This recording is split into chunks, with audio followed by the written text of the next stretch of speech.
So yeah, what we have with us today is some kind of old school gear. So you'll see there's a couple TVs. The one facing us is like our monitor, which is just showing what we're doing. And then this other CRT TV, which I'll explain a little bit more about what that means in a second, is showing a video source coming from a VHS tape. So we've got some VHS here. We have two mixers. One's a little bit more old school, something you would have like found in like a TV broadcasting studio. So anyone who's doing this work nowadays is basically using these old analog machines, digital machines, to make kind of new images, which I think is a lot of what we're excited by at Cathode Ray Tapestries. So Sarah and Flor are going to be ripping, and I'm going to be talking a little bit about what's going on. I have notes here. So video signals and audio signals are extremely similar. Both video and audio signals are made out of waves of electricity, so and those things increase and decrease over time in voltage. So if you ever see, we're not going to really do as much writing. Oh, switched again. This is kind of stunning, but not quite what we're looking for. Can we get it switched once more back to the... Yeah, can it just stay there, actually, instead of switching out? Yeah, if it can stay here, and then if you want to see what's happening on the table, feel free to look at that overhead camera. So audio and video signals are made out of waves of electricity, which increase and decrease in voltage. So these signals basically carry information through electronic devices. They make sound when coming from a speaker, but in the case of video, they create visuals when they're kind of thrown at a TV screen. So the voltage of a signal represents the strength of the electrical signal at any given moment. So anything that's higher voltage would represent all of the brighter colors that you're seeing on a screen. Anything that's lower voltage are sort of the darker colors, more muted colors. And we were going to draw out a voltage map, but I don't need to know that. It's okay. So the shapes we see on a TV are the result of those voltages rising and falling. So this is basically like how those old TVs work. And they're faster than our eyes can see. So if we were to really like slow them down and chop them up, we'd see like a bunch of like horizontal and vertical lines sort of meeting each other. But instead, it's like happening a jillion times a second. So what we end up seeing are these like collection of little signals that create a picture. So the speed of this rising and falling motion is called frequency. So the TVs you see with us today are CRT TVs. So CRT stands for cathode ray tube, which is a television device that has a literal glass tube inside of it, if you've ever seen these things broken open. And it technically has like a photon gun in it, which shoots is it electron gas? What do you know the name of the gas that it shoots in the phosphorus? Is it something like that? That's fine. Don't worry about it. So the tubes contain electron guns, and then these screens are fluorescent, and they're used to kind of create these images. So TVs basically print voltage signals on a screen in the same way that a typewriter, kind of types things out from left to right. So you see all this gear here, like I said at the beginning, is really used to either generate or manipulate video signals. So a lot of the stuff that we have on our side is manipulating pre-existing video signals, like what would come out of a VHS or something like that. But we also have other gear that could generate its own video signals, but we decided to go a little bit more tradish today. And then we also have a couple of things that at the end, if folks want to come try, we have some circuit bent gear, which basically means sort of like an underground practice of taking some of these old machines, breaking them open, and disrupting the electrical currents that like make it all go, which creates a glitch. So like we've all seen I'll do it really quickly. Did we take the title off real quick? I'll toss it back on. Where'd she blow? Yeah, that was it, but maybe we messed with it a little bit. We'll get it back going in a second. Oh, perfect. So you'll see here, this little machine is called a titler. And so that titler allows you to kind of type little messages onto the screen. And someone took this machine somewhere in Europe and broke it open and added these like touch-sensitive little knobs at the top. So anyone's welcome to come try this. It's pretty fun. If you touch it, it just sort of glitches it out. So anytime you see a glitch, that's a break in the electrical signal that would have been producing it steadily, but it gets broken, and so we see these little rips and tears in the signal. That's kind of my intro. Anyone have questions about any of what I said? Yeah, please.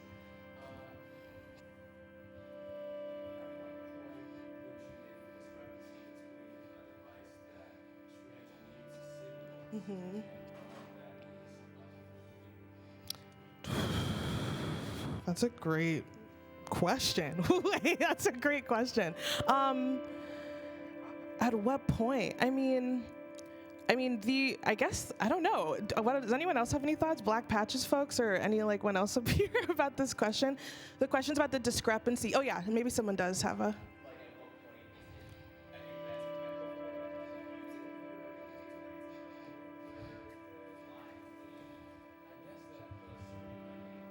Mm-hmm. Yeah. Oh, sure. Mm-hmm. Mm-hmm. Yeah. Crazy stuff. Yeah.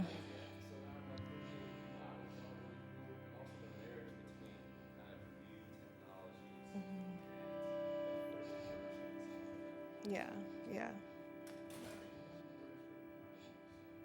Dope. Maybe, yeah, you got to get back there and check that out. Um, yeah. Does that answer your question, or is it more of a general ponderance about what we feel as a community? Yeah, for sure. Yeah, I think you're right. I know a lot of people who are circuit bending like PS4s and you know what I mean, things like that. And I think what's cool about this technology, and like I've seen a lot of people, I think part of what we're doing as a collective is trying to like get our hands on a lot of this old gear that's starting to get phased out. And because it's really easy to repair a lot of this stuff. And I'm personally not quite there yet in my journey, but I'm trying to get there to learn how to circuit bend and sort of disrupt signals and build our own sort of little synth devices like the things that I have. But I think what's cool is that we can take this technology and sort of bend it to our will, which sounds sort of weird and colonial, but and make it do sort of new and interesting things. Anyone else have any questions or thoughts? Yeah.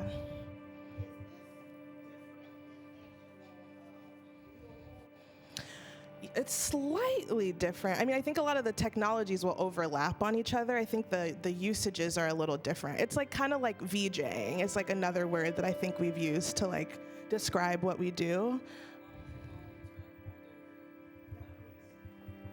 Like the video mixer was for like older television technology and maybe like editing videos and stuff, and I think it just kind of evolved into more like experimental VJing because like we have a lot quicker technology. So there's like I can show like a transition would be to like have you could turn that off. You could have like a picture in picture and like switch to the thing, and I feel like it was like a way that people could key in and out to like edit. Like when you watch like old television and they like have like really silly transitions and stuff. So this was really made for like pretty like more like serious stuff, and I think that it's kind of evolved more into like using it for a just like visual experience. But yeah, I feel like whoever gave us this mixer was saying like now you can get them for like 100 or 200 or something, and like it used to be like in the like 90s when it came out, like you'd spend $100 to use it in the studio for like an hour. So it's definitely just something that like people like feed it back into itself and do a lot of stuff. And yeah, I feel like it was definitely evolved from a more serious standpoint of like that's how they edited. And they would use like a VCR that had like real time, like this one just doesn't have like the details of like every second, but they would use that to have like more details of like how to edit television and like movies and stuff.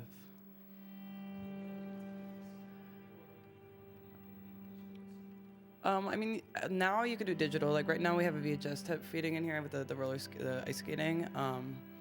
And so you can do like HDMI to RCA. So like if you want to be messing around with some footage from a computer or something, you could be feeding it in through, like I could have a laptop with a HDMI out going into RCA. So I could like, because you could do that where like, oh, you have even like another set of mixing going on like a software, and then like this being taken to the next level to like mixing it with other stuff or having feedback to have just like one more level. But right now this is like an all analog mix, which I thought was just like nice to be able to show because you don't always get to have the access to that.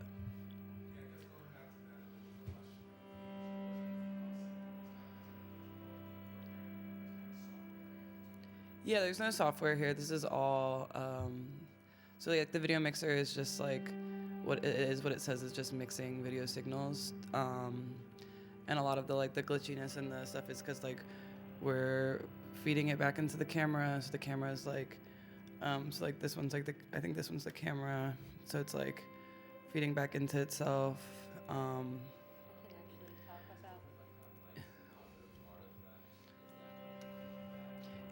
Yeah, so that's a good question. You want to answer that? Okay. I might borrow that piece of paper. Thank you. Yeah, so thank you so much, you all. That was really, I learn every time I sit down with folks from Cathode Ray Tapestries, I learn more. So that's a big part of the group, is to help educate one another. And I also just want to say quickly that this beautiful music is from blkpatches, so thank you very much. Yeah, so what I wanted to talk very briefly about was looping and feedback. And this is something that I still kind of find myself occasionally scratching my head about, because I'm like, how does this happen? It's beautiful video magic. So if we wanted to maybe pull up either the camera or the mixer feedback, yeah, that'd be right. That'd be really great. Okay, so video feedback. That involves taking a video, right? In this case, we have two different types of feedback happening. So we have a camera that is pointing at a media source, and I didn't actually prepare as much for video like camera feedback, but that's cool. So if y'all like hear me saying anything incorrect, please feel free to step in. So really what you're gonna start with is video, and it's going to be either on, as you can see here, we're using a CRT, a cathode ray, or I almost said cathode ray tapestries again, a television, or you could use this in a computer, for example, as well. Next, what happens is a camera or a mixer is actually, or software alters the video somehow. So in this case, we're actually working with the mixers to add effects, to kind of tweak the video image. And then the next thing that happens is we basically, this is where the magic really starts. Instead of just watching the changed video, like the edited video that we've added effects to, we're going to send it back through the same mixer and then see what it looks like on the other side. So it's kind of like telling a machine to say like, okay, we want to look at the new altered video and yet make more changes to it. And the way that that works is the machine doesn't just stop with that one change. Once we send it back in through the mixer, it keeps doing that process over and over and over again. And that's why we call this a feedback loop, because effectively we're sending the signal out, sending it back in, sending it back out, sending it back in. And so we really get some beautiful effects. And you can see, for example, yeah, that's maybe not a bad idea. Let's see if this is, I am zooming in. I'm not sure if that's, yeah, there we go. It's very zoomed in right now on my end. There we go. So we can see here, there's some very like faint images. That's coming probably from the mix, but it's also looping and kind of creating a distorted image. So oftentimes too, we'll have this sort of like wave, more so with, I think, camera feedback. We get this kind of like very trippy wave pattern, but with mixer feedback, so when it's going in through the mixer, it does a lot with this color bleed. We see these kind of like beautiful, almost oil stain looking images. You can still sort of see the figure skaters in there, but they become very, very distorted. So that's like a fun thing, is that with each round of changes, the video becomes more and more like different and original from what we had in the very beginning. And as you can see, we end up with some really interesting colorful patterns and shapes. So in conclusion, when you create video feedback, really what we're doing is we're having a video, giving it a little makeover with some effects, a la the mixer in this case, and then sending that made-over video back through the machine over and over and over again. And each time it goes through, it looks even more different. It's changed yet again. And this loop is happening at a very high speed, generally speaking. So yeah, it's kind of like creating your own kaleidoscope in a way. And that's something that makes it's really easy to do. As we mentioned, you can also do it with a camera pointed at a television. I'm not as prepped for explaining that, so if anyone wants to explain that on the team, feel free, but otherwise, it's kind of the same idea, is that we're capturing the image from the camera's capturing the image on the television, and then it's getting sent back to the television, and then the camera's capturing that image again, and it creates another kind of crazy loop where things look pretty fantastic. So I think that's it for me, at least. So I'm going to pass over the mic to, did you want to? Yeah, I can talk a little bit about the signal chain of what's going on, maybe explain it by showing. So right now I'm going to turn off the multi-effect. This video mixer has two inputs. So one of them is just a raw, this mixer is plugged into this mixer. So one of the inputs, I feel like it's easier to draw out, but maybe I'll just explain. But basically this mixer has two inputs, and one of them is coming from this mixer right here, and the other one is what's coming from the camera. And on this mixer, it also has a channel of itself being plugged back into itself, so that's where the feedback comes into. And then on the mixer, you can do effects. So I have like multi, and I think that's like a nice one where you can just, so right now this mixer is just the one input, and then so I can wipe it and have the input with the camera coming in, so it's like a little blurry, and it has like the pixels from the TV with the pixels and the multi, and then I can just get a little bit of the mixer feedback coming in there.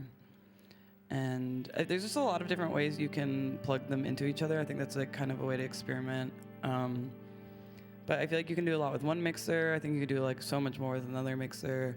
Or you can even do, I think a way to do with this one mixer I really like to do is have like the VHS in one, and then which I'm doing with this one, is the VHS in one, and then the feedback in with itself. So then you can just kind of have like blurry, hazy imagery, but also like mess around with the mixing.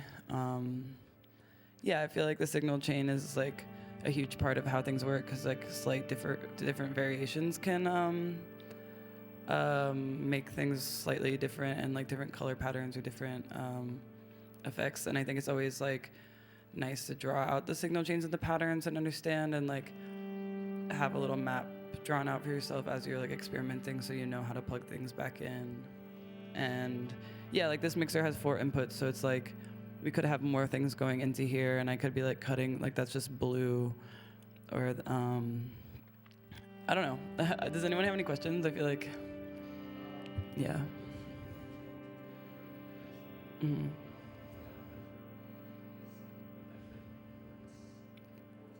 Mm-hmm. Pretty sure it's volts, no? Yeah, I think it's maybe volts. I don't know. We don't get as technical. We don't get as technical. I think we're on the more experimenting. I think, so I guess I'm going to tell a little bit about the project of how we got here, which I think is a cool thing to talk about. So Sound Museum Collective is a larger collective that is a group of people doing a lot of different umbrella projects under, and so a group of people applied for a grant to basically learn about video mixing and video synthesis by exploring together. So with a grant from the Leeway, we did a project where for 10 weeks we invited 6 weeks invited 10 people to kind of come into a space to collectively learn about the gear, because I feel like there was 4 of us who started it. I had a little knowledge about experimenting. Someone had a little bit more knowledge, and the other 2 were like just interested. So by teaching each other and exploring together, we were like, because it is like a very hands-on technology. It is something you need to like learn on by like touching and like using. It's not like, oh, like let me just like read some. You can read some things and understand it, but it's very much just like a hands-on and like have access to this type of gear.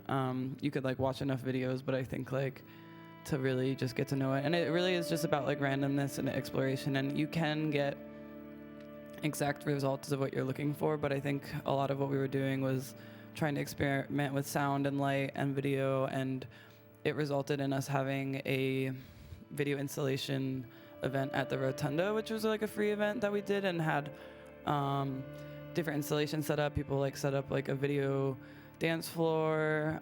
We had some like live visuals. So I feel like this has been a project for us to be able to kind of have so with like the grant, we were able to get some gear, and then as we've been doing stuff, we've been donated a lot of gear, and we're like now looking for a new video studio so we can all kind of explore. And it's basically like teaching and learning together, which is like a really cool way to do it, because a lot of times it's like not as accessible to just like learn without, just like learning together. So I feel like there's things that maybe we do and don't understand, but as a collective, it's like everyone has their different knowledges and strengths, and it's like cool to see us come together and use our different, like some people are more performance based, or someone like was a neon artist, or like we had just like a lot of different people with different approaches to like how they use like light and video and performance. So it was really cool to just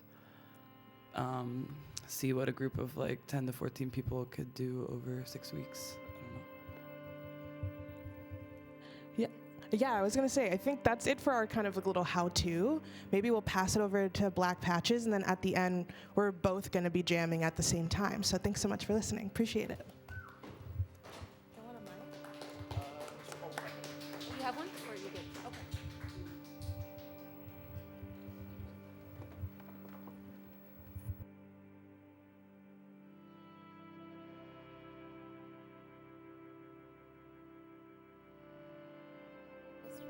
Hello, hello. There we go. Thank you. Thank you so much, y'all. That was amazing and a great, like, I could take a course and just sit and listen to you and watch you all, like, just talk about, you know, the history and the technology. So my name is Graylin Hughes. I'm a member of Black Patches, and we'll talk a little bit more about Black Patches in a moment. Shaka Benson. The way we're going to do this, actually very inspired by the method that you all took of just sort of explaining why you're going. So I think I'm just going to change it up and do that too. So why not? Yeah, this is fun in an experimental space. So let's mix it up. So again, my name is Graylin Hughes. I've been working with video and experimental video for maybe 15, 20 years now. This is actually a cool segue from that to this, because this is actually where I started in the traditional video editing world. When I first started doing video production, I learned on analog equipment. This was right before people really started using Final Cut Pro. So I started using Final Cut Pro like in version 1. You know, it was a long time ago.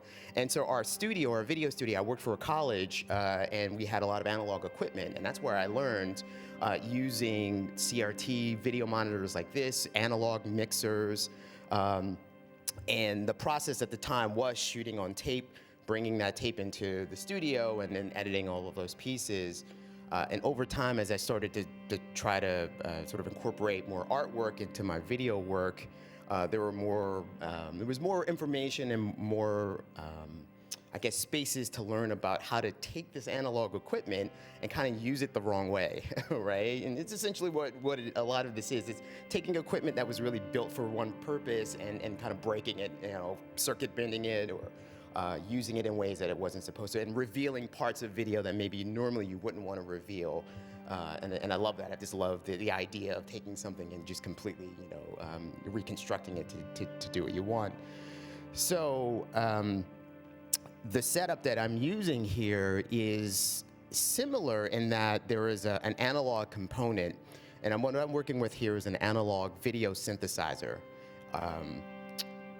So without digging into the weeds of synthesizers, but let me just explain. Some of you, if you've heard of a synthesizer, it's a keyboard, right? Something that generates sound, typically artificial or not. It's not a piano. It's not strings. It's not a traditional instrument, right? Synthesizers were created to be able to manipulate and control sound. They're usually generated, you know, internally.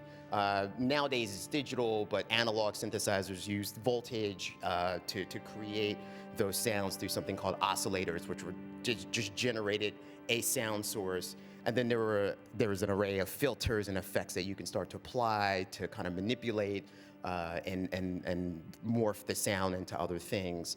Sometimes you're trying to reproduce things that sound natural. Sometimes you're producing things that just sound otherworldly, right? So a traditional synthesizer usually has keys on it, and that's the idea of that. In the 70s, there were a couple artists sort of working with the idea of creating visuals without using camera feeds. And so we started to see some of the really earlier video synthesizers popping up, which at the time were really large, mostly on college campuses as part of research, or an artist sort of working with researchers. So these were large pieces, these video synthesizers. And obviously, just like everything else over the years, these things get smaller and smaller. What I have here is kind of a hybrid of analog and digital. When I started working with synthesizers, I was doing traditional music, keyboards and drum machines and things like that. Years later, I sort of discovered this whole world of modular synthesis. And a modular synthesizer essentially is the same idea. It's producing sounds that you can control and route. It's almost like if you went to the store and bought a synthesizer and took it apart and put all the wires on the outside. Right now you can control what's happening. You can route the signals through in the ways that you want. And so what a modular synthesizer allows is for a lot more flexibility when you're creating music, and in this case, it's video. And so for a long time, this one company, LZX, which they're based out in Seattle, they were really the only companies able to sort of take and create these sort of portable modular video synthesizers. There are a lot more companies out there now, which is great. It's starting to expand as more people are getting into it. So the box with all the crazy wires coming out of it is the video synthesizer. It is producing the video signal without a camera feed. It's generating using voltage. Most of these modules are now, a few of them are actually still analog, but most of them use some sort of digital analog hybrid, although they still consider this setup an analog video synthesizer in most cases. There are some new ones out now that are 100% digital, but what you're seeing on the screen now is the synthesizer taking the sort of generated animation and I'm outputting it through a couple of boxes and devices, because the challenge is converting the analog signals into something digital that you could plug into a projector or into a computer. And so there are a couple digital devices and boxes that the signal path will flow through until it can get into the computer, and then from there out into a more current or modern video system, a mixing desk or something like that to get the signal here. So I already have this all patched up. I'm going to do something that I've never done before. I'm going to unpatch the whole thing and just kind of make it up as we go along here. So I've always said, I'm going to do this one day. And then every time I'm like, oh, I'm not going to do that. So what you're seeing here is about to disappear in a moment as I just unpatch every cable here. So no idea what's going to come out of it in a moment, but we will find out. And you can see as I'm unpatching, things are slowly going away. And I will attempt to walk us through this process. There we go, all gone. And hopefully we have something else to look at in a few minutes. But sometimes we don't, and that's the fun of all of this, right? You never know what you're gonna get out of it, so, okay.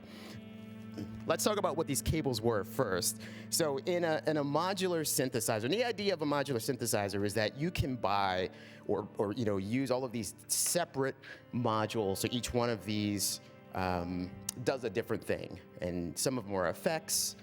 Some of them create the video signals. Some of them affect the color. Some of them add motion.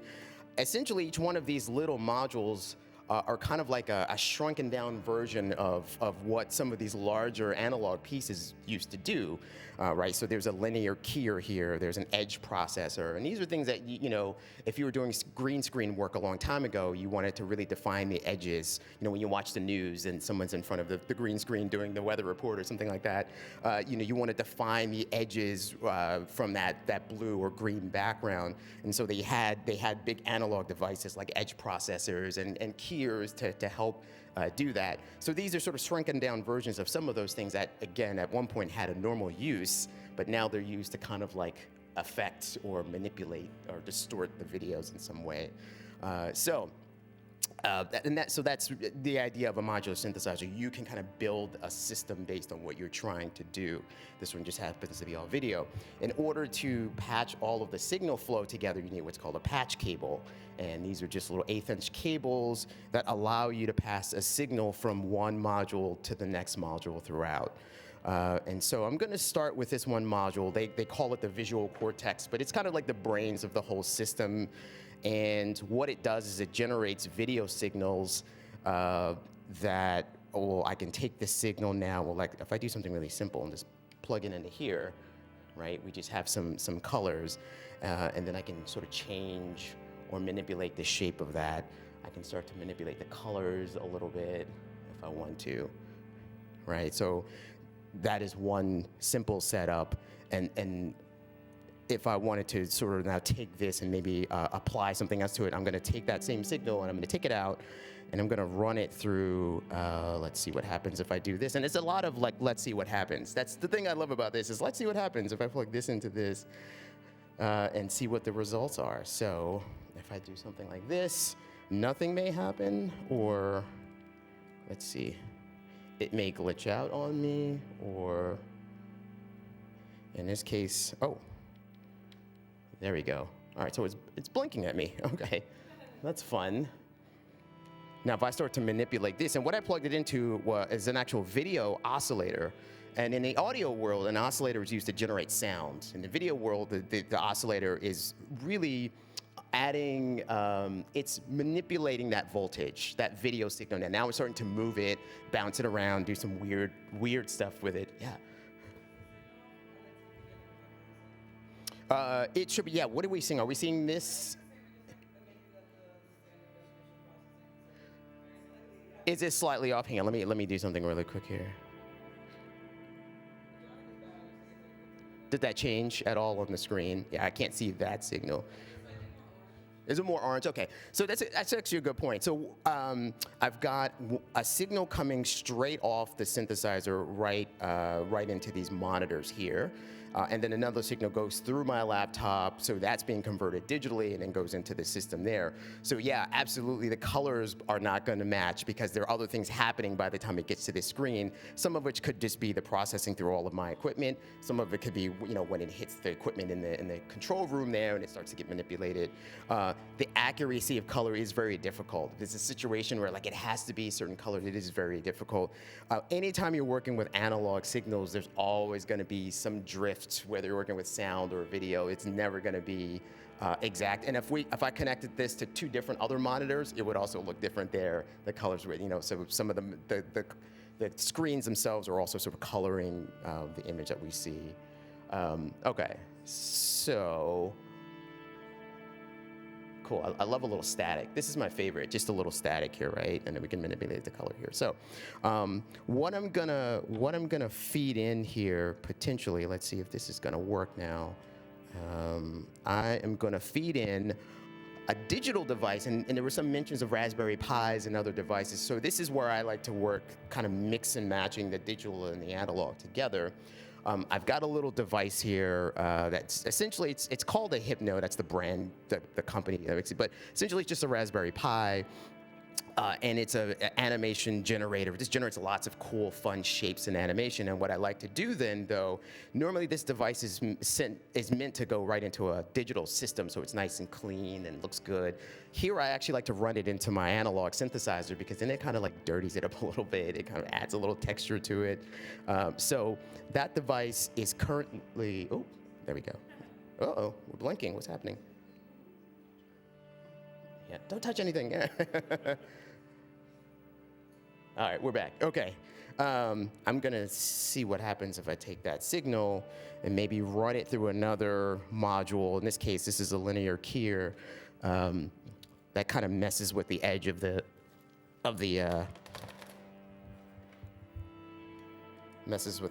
video shapes a little bit. I'm going to run that back through, and it changed a hair, but not enough, so let's keep going with that. What if I take this signal? Oh, okay, so now what you're starting to see in the background there are some of the animations that are created by this little Raspberry Pi device that's plugged in right now. And let's see, it's just faint in the background. Let's see if we can increase or change, start to manipulate. Okay, we can see it a little bit starting to change. Oh, that's fun, okay.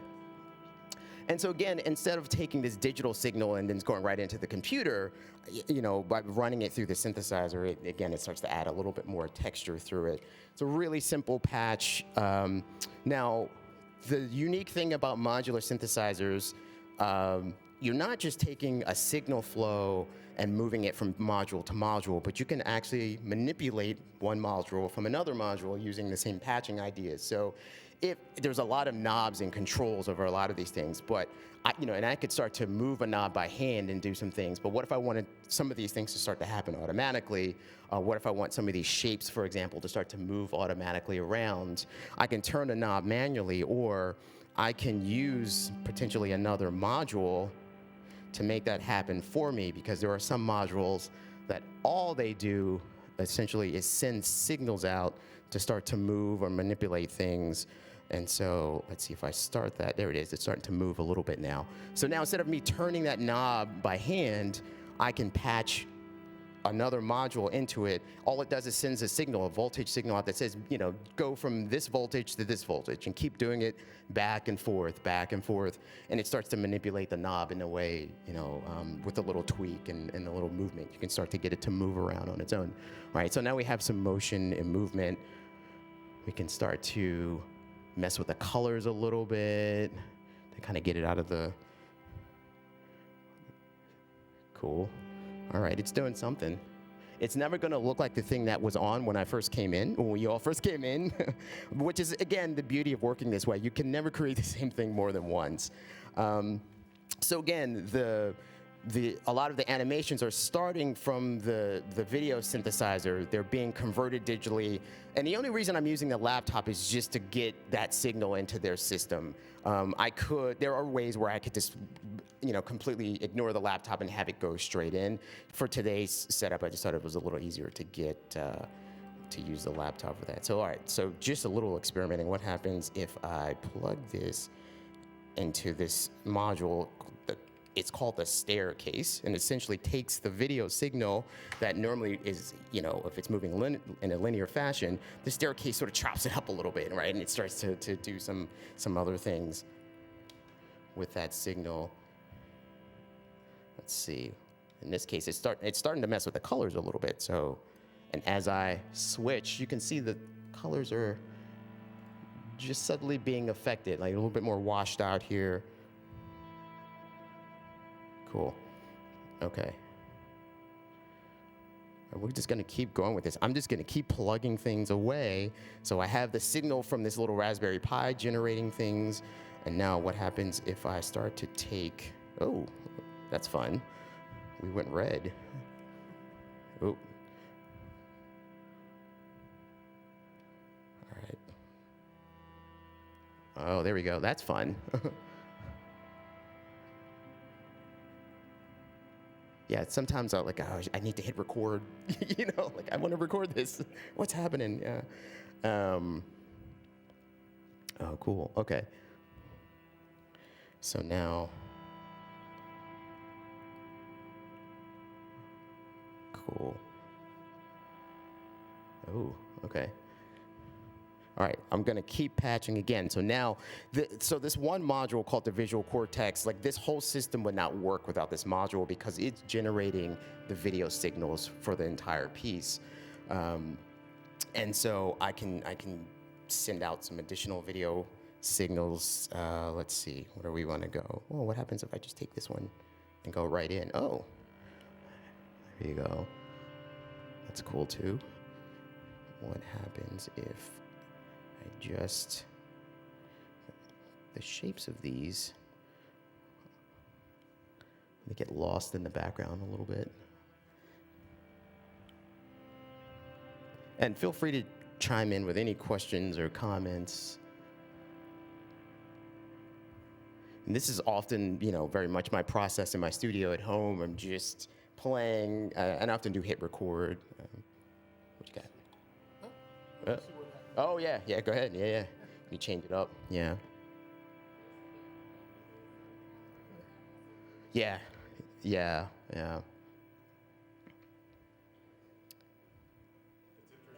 Oh. And the digital, yeah. What does that look like? I'm just curious. Is it? Yeah. Oh, look at that. Oh, yeah. And it slows down there. Interesting. Yeah, it's moving faster too. And I don't know in this situation here, the refresh rate is messing with everything. Oh, that would be fun.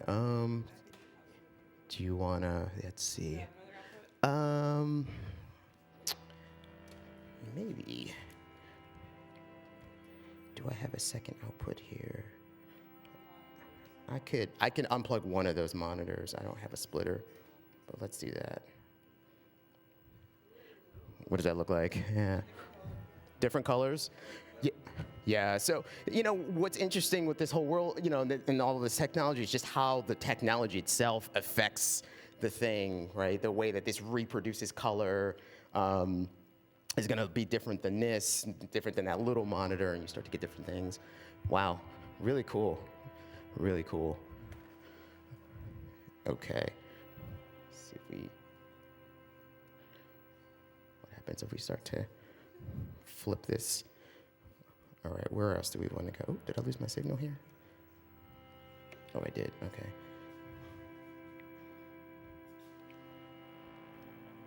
All right, well, I'll just go on what I have. Actually, you know what? I'm gonna switch monitors here. Let's do that. So what I have on this synthesizer, just so I can see when I'm doing a performance, it's helpful to see what you're doing. So there is a little monitor. One of these modules just acts as a monitor that allows me to kind of see what's happening in the system as a whole.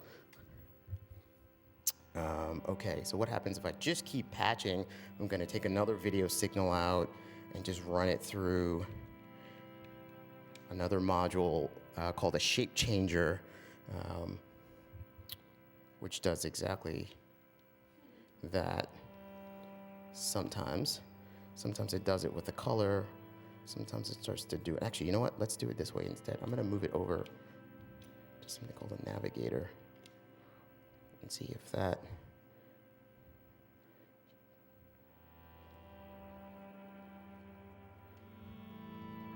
Wait a second here. What if I take this out?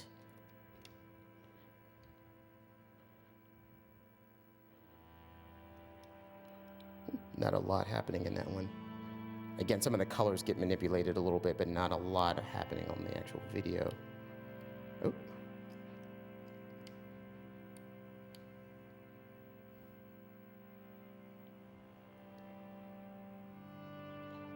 Let's change up the shapes in the background a little bit. Oh, there we go. So let's take, oh, that's cool.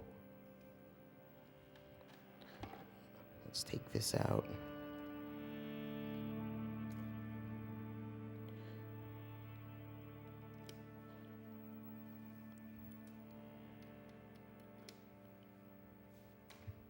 See if we can get it moving a little bit.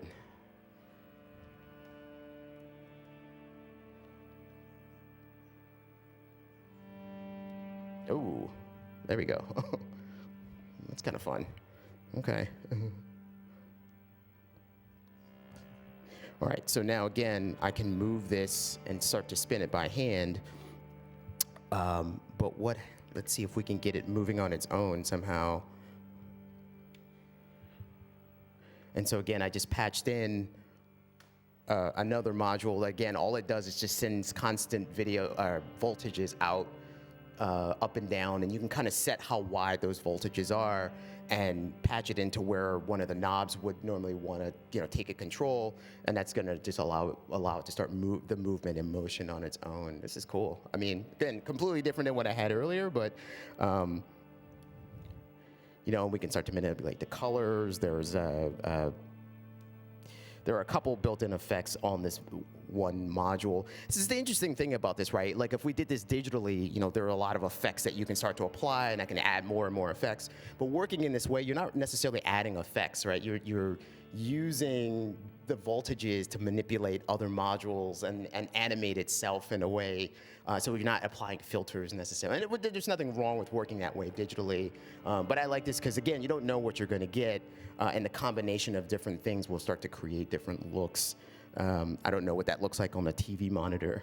I'm just curious what the difference is. It's a lot smoother, right? Oh, yeah. That's cool.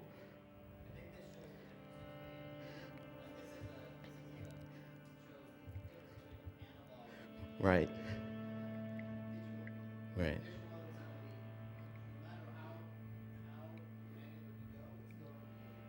Right. Right. Yeah. Yeah. Right.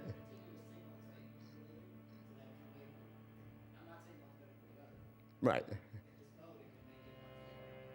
You can, right. Cool. This is cool. By the way, just on the digital side of things, the software that I'm using to sort of convert this in the laptop, I'm using a program called Resolume. And you all mentioned like VJing and things like that. Resolume is often a program that's used to mix video signals, either pre-recorded pieces or bringing in live inputs to mix it all up together. There are a lot of programs out there. Resolume is a big one. VDMX is another big one as well. I've used them both. They both allow you to take multiple video signals, again, whether it's pre-created or just a live signal feed straight in, and mix it within the software. Essentially, it's doing something similar to an analog video mixer, where it's taking these signals and allowing you to mix between the signals and then output in some way. Programs like this also have a lot of other features, and these programs, I don't have anything set up now, but they can be controlled via MIDI, which means you could have a special controller or just a simple keyboard actually with buttons on it, and you can pick and choose which video plays. You can mix between the videos in a very tactile, hands-on way. I use this program for a lot of reasons, but in this case, I like how easy it is to get this analog signal into sort of convert it digital, and tends to handle it the best. So that's what's going on in the actual on the laptop. Cool. Okay. Yeah, I don't know. More questions. I love seeing going from this sort of analog, fully analog, to like, okay, now we're starting to move half analog, 3/4 analog into some digital stuff here, and then we're gonna slightly move in a similar direction with Shaka as well. But I think that's all I got, just to kind of bring it back together. What this setup is. Again, it's just kind of an all-in-one video synthesizer. It generates a lot of the visuals that you're seeing are being created just from this device itself. And you could go straight out of this right into an analog mixer, which is really nice, and continue the analog system, or in this case, it's sort of a hybrid of going into a digital realm and producing that way.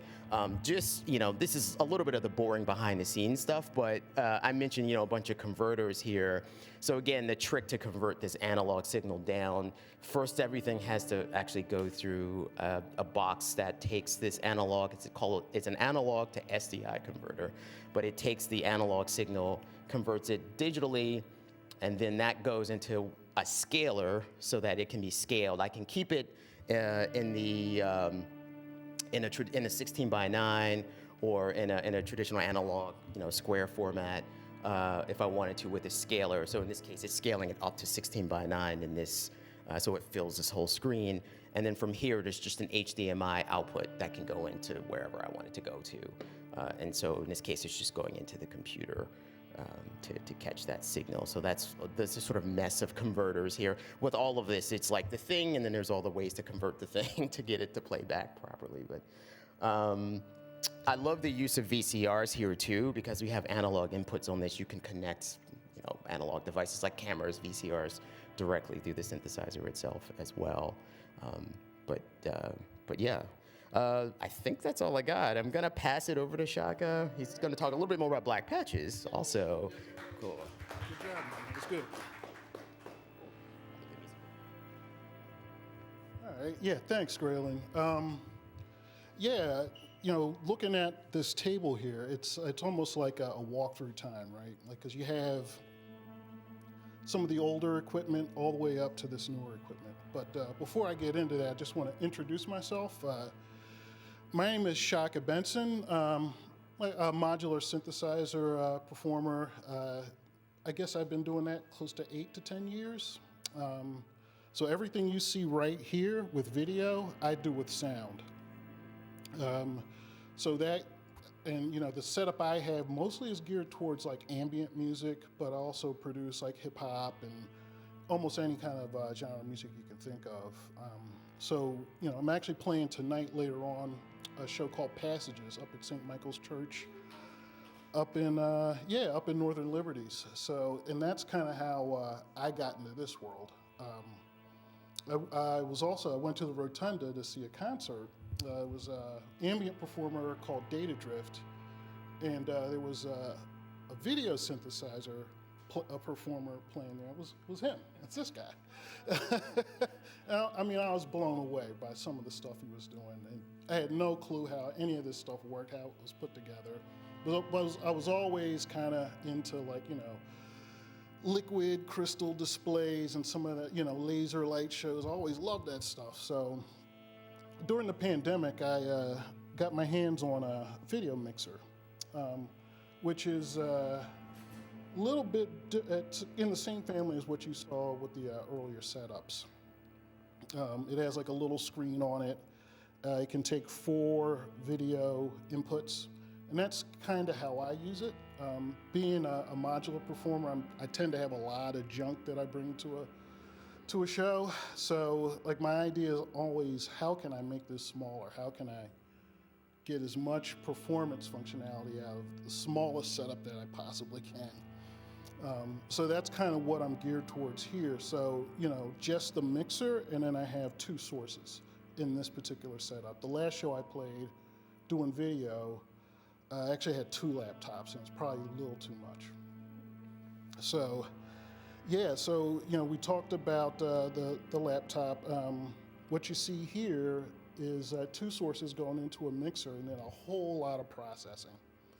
Right, so if I kind of show you the way this mixer works, there's like an A side and a B side. So I can switch on the A side between, 4 different places. Now you see there's only 2, because I have 2 going in. I can go to the B side and do the same kind of thing. So that's sort of the idea, just like audio, you're cross-fading back and forth to get different flavors.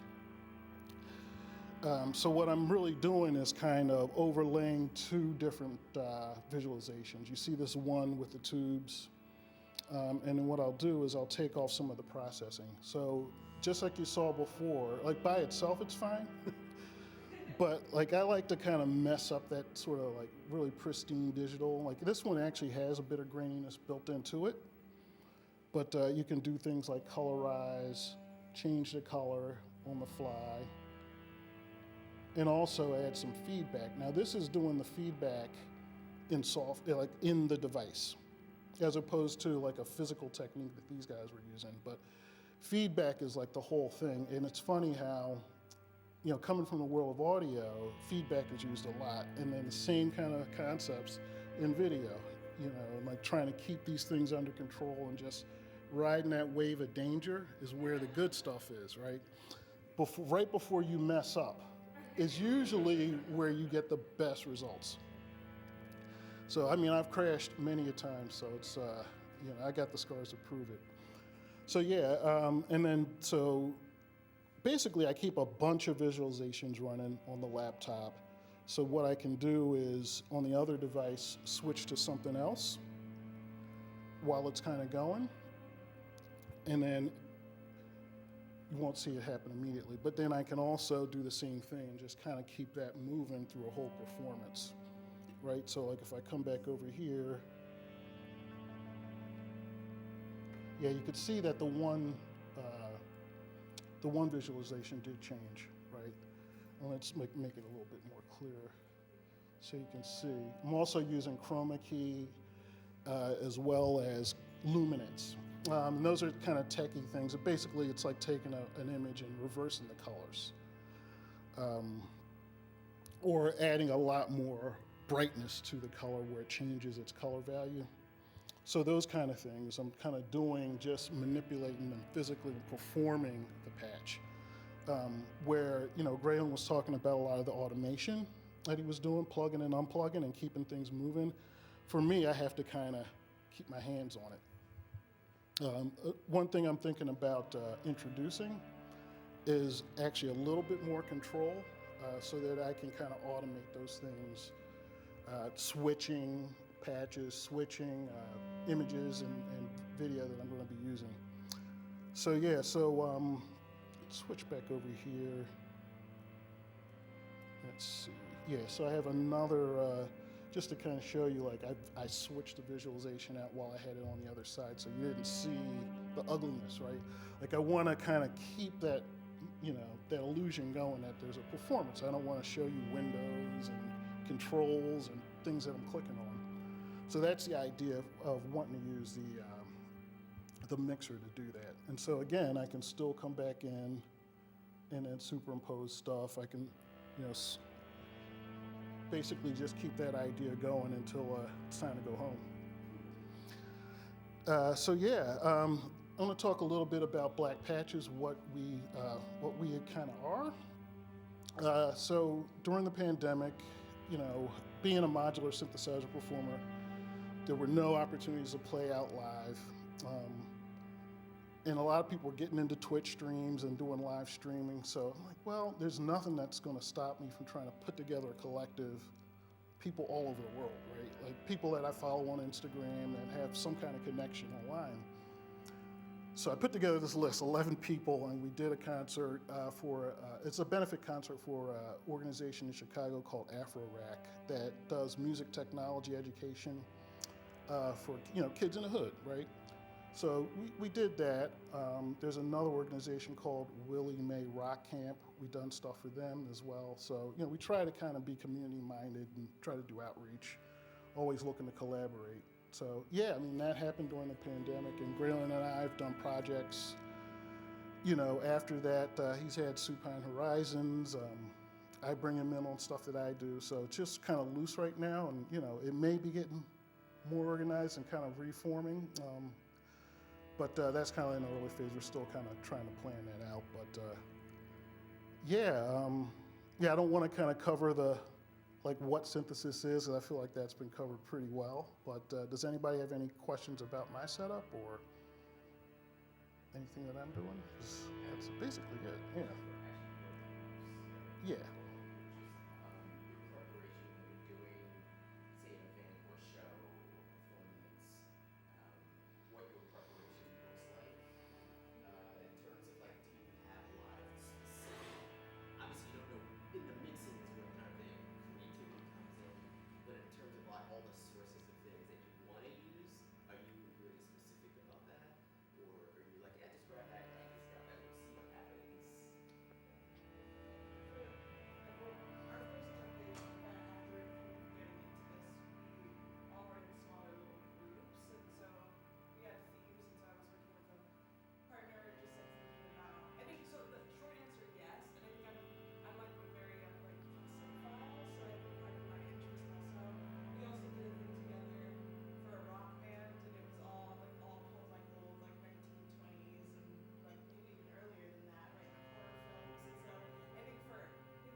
Oh God, yes. So I was like pulling like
Process-wise for video, yeah. So for me, it's really kind of trying to. I have a couple different things I'm using.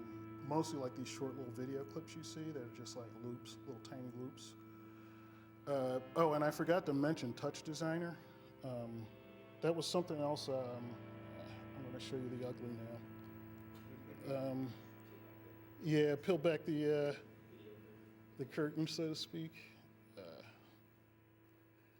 Yeah, Touch Designer is like, how can I say this? It's like a AV playground. I guess that's the best way to say it. It allows you to build these sort of networks of media to be able to manipulate sound and video. And what this is like a reaction diffusion network. It's like basically it's a bunch of squiggly lines. But like the same kind of thing. So, when I first started, I would basically build some of these and kind of mix between them. I had like a video mixer I tried to work in the computer. It worked kind of. And so this is another, like I tend to do one or two of these before show. And so like I have maybe about 8 or 9 solid, Touch Designer, projects I can go to manipulate, and some of them are controllable via MIDI. I just don't have that set up, but I can basically move this around dynamically, and then plug LFO or plug in automation the same way that Graylin was doing to make it more dynamic and less hands-on, so I can do stuff with sound as well. But yeah, so that's just kind of a quick flavor for what I do. Now I approach it. So, does anybody else have any other questions? I guess we can kind of get back to the jam if. Oh yeah.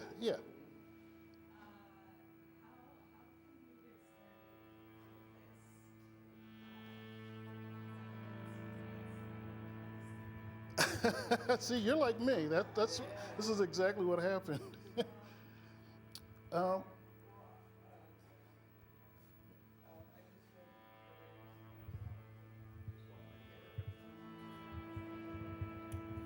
Earlier, somebody asked about like doing a digital rendition of this, so I just wanted to like plug. It's pretty expensive, but somehow you can. There's ways to like get it through educational purposes for cheaper or free. Is VDMX, which is a cool way of being able to like build all of these things more digitally without getting the gear. Or I've used Max MSP to build patches and stuff, which is a really cool way. It's usually like for sound and interactive things, but they have a video input. But I think, I don't know, hit us up. We're trying to get some spaces to be able to like show this gear, and like that's kind of the point of our project, is to like make this gear accessible, to kind of get to know it and like get to know what you're trying to get if you're like trying to get physical gear. But I'll let you answer because it seems like y'all have like a lot more understanding of like digital. I'll just be the mic runner. Yeah, I would say my advice would be to start off slow. Do something with your computer, like get the free versions of. There's a lot of different packages you can use. Some of them are difficult and require programming. Some of them are real easy, like something like a cables.gl. You could start really quickly and it's free. Some of it is really kind of detailed. You have to be a programmer to use. Other times, you watch YouTube videos, take a concept, follow along, and then start tweaking it to your own liking. And then all of a sudden, you know a concept. And then, I have this concept. I can take this over here and build and continue to build on it. I mean, that's kind of how I learned. And none of it was costing me money until, I sort of fell down this rabbit hole. Yeah. And it can be a little pricey, but you don't have to let it be. You really don't. Like, I got this mixer, like, really early in the pandemic, but later on, they're more rare. So it's like just kind of being aware of what's out there. I would say YouTube is your friend, for sure, until you kind of get up and running. When I first started modular synthesis, I had an empty case and one module in there for like a year. I couldn't do anything. right? So it's like it tests your will, but it kind of pushes you to have willpower as well. So it's overall a good thing, I think. So that'd be my advice. Start off slow, start with software, and then also seek like-minded people. Go to the events, talk to people, collaborate. You'd be surprised. People might, oh, I got this mixer, I don't use it, I could lend it to you. You know, just get yourself out there, yeah, for sure. Yeah, that's true too. A lot of this stuff is. Yeah. Really cheap. Yeah. Yeah.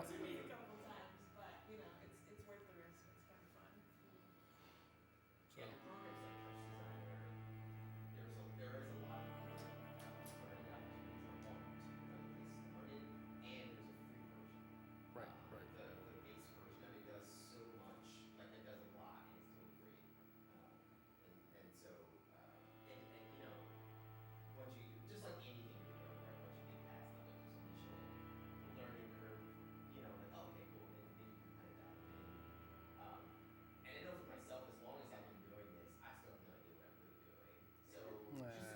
Nah.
Recording.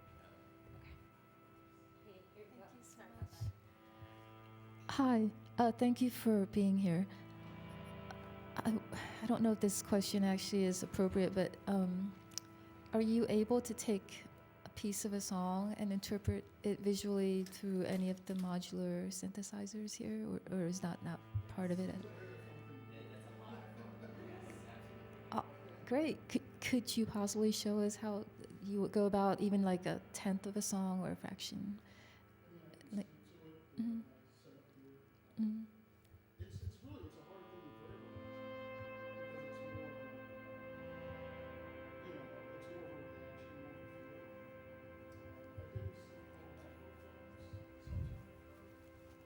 hard thing to TR7. Yeah, and he makes these like short little films, like he'll be dressed up like doing martial arts, or just like these short little silly films, like 10 seconds. And he was at, and I forget where we were exactly, but basically we showed a bunch of these films, and there was like a DJ and myself with a modular setup, and he just kind of said, go for it. So the way I kind of prepared for it was have like a bunch of different moods prepared, like from like dark to more light. So I could kind of react, and in that setup, trying to have as much control so I can go less dense and more dense. That's kind of how I think about my compositions. But yeah, it's a difficult thing to talk about, but have had some success. I think there was another one Well, of course, the most recent one was the movie theater where we played. They played visualization similar to this, superimposed with Night of the Living Dead, and that was a lot of fun. That was in West Philly. There was an old theater, Veloci's too, But that can be a tricky thing. But I feel like I've had success doing that. Just speaking to that on the technical side too, right? Because there is certainly like the preparing to play with video with music. There is certainly kind of what does that music feel like? So what do the visuals look like in your head? It's going to be different for everybody, right? But there is, and I often, like, that is the place to start. Like, what does this feel like? What kind of colors? What kind of shapes, images? And sometimes it's helpful if you can hear the music ahead of time, if it's a live performance at least. On the technical side of things, there are tools, both in the analog modular stuff and also digitally, so for example, on the digital side of things, you could play a song and the software will interpret the BPMs, right? So if the song is 120 BPMs, there's a sort of a tempo that you can find by playing the track through the software, and then you can use that tempo information to have effects happening to the beat of the song, whatever the things are in the digital world. There are certainly ways to do that. A little bit easier in the digital world sometimes. With something like a modular synthesizer, there are ways. I mean, someone actually developed a specific module just for that setup that did exactly that. But there was something. What are they? Envelope followers? Is that the proper term for it? Yeah. So essentially, what this one module did is, if you fed it audio, it was listening for all of the different frequencies that fall within sound, like an equalizer almost, right? So the low pitch stuff, the mid range, the high pitch stuff, and it just allowed you to basically generate voltages based on the frequencies going in, right? So if you just fed it high pitched piano sounds, it would then generate voltages based on all that high pitched stuff it found. But it's really listening across the whole spectrum of sound. And then you can take those voltages in the same way that I was taking them out and feeding them through other modules. You can say, all right, I want everything that falls in that upper range to specifically control the color, right? And so as that music changes, as the frequencies change, the colors start to change with it. Right, so it can be like a really close one-to-one with the technology. So in the analog world, there are devices that allow you to do that. In the digital world, there are certainly, there's built into a lot of the programs, you can kind of get that synchronization a little tighter. But I think for live performances, there is also that emotional part of like when to change. I think that is the most difficult part for me, especially if I'm doing a live performance with music that I have never heard before, is just getting a sense for when. Yeah.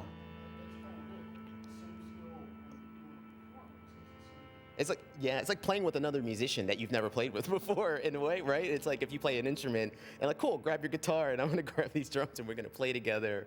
A little bit of it is like, yeah, okay, all right, I see where it's going. Like I see where the tempo is, I see where the beat's going. You try to sort of follow along and play together in some ways. So I don't know. That was a really long answer. I'm sorry, but hopefully that was somewhat helpful. Yeah. Yeah, please. Yeah, invite people up.